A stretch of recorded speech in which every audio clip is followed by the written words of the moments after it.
nu waraani jenne qoreenno kee keessa barabaasos binnu baraan dadhabne gubiisa jedha dura abbaan koo yoo xiiqiin dhaadatu tuttuqaan jaalatu naanis kan na dhibe kanuma kan waliin nu dhibe beektumaaf wallaaltu meenatti maa callisimaaf naan jettu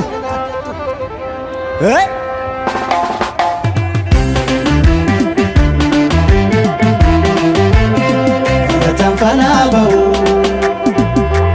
tulluuf malkaan uumaa kadhadhu hireen kennaa rabbiiti waaqa baakee qabadhu